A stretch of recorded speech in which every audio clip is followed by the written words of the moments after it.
If you're a migraine sufferer, I am right there with you. So I want to give you some tips and tricks of the trade to try to stave off those headaches. So I tend to be a moderate and I tend to get hate mail from both sides. So I'm going to give you some integrative medicine and alternative therapies, and then I'm also going to give you some non-integrative medicine and other therapies. Number 1, yoga. I know, I preach this to all of my patients. I don't know why people don't listen to me. I swear by this. I practice what I preach. I do yoga every day. Even if you can get on your mat for 15 or even 10 minutes a day, put on a video on YouTube. Some people that I like, Yoga with Adrienne, Yoga with Cassandra, good places to start. Boho Beautiful is another one. And just go through a 10-minute yoga practice and try it once a day and commit for, 6 months and see how you feel. There are no unwanted side effects to yoga, unless of course you injure yourself somehow, but just don't do that. So if you want to try some alternative therapies, these are some that I would suggest. I love this basic BComplex by Thorne.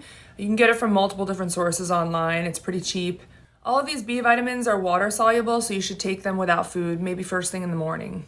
So this is magnesium glycinate. 120 milligrams per day can often stave off those headaches. I prefer the glycinate form versus the oxide form of magnesium because there's supposed to be better bioavailability, meaning your body uses it better. Oxide is helpful if you're constipated though.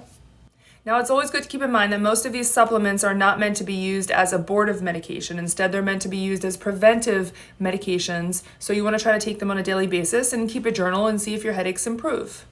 When you're in the middle of that migraine, you're like, oh my God, my head's gonna fall off. I can't see straight. I think I'm gonna throw up. There's a couple things that can help you. So over-the-counter stuff, 600 milligrams of ibuprofen plus 2 extra strength Tylenol plus a shot or 2 shots of espresso caffeine. I don't love coffee just because you have to drink more of it in order to get the actual amount of caffeine and it can dehydrate you. If you're still having a headache and that doesn't work, you should go into your urgent care center because we often carry things like Toradol, which is an injectable anti-inflammatory, and we could administer it with an anti-nausea medication and possibly some Benadryl if you're not driving, and that will help to get rid of your headache.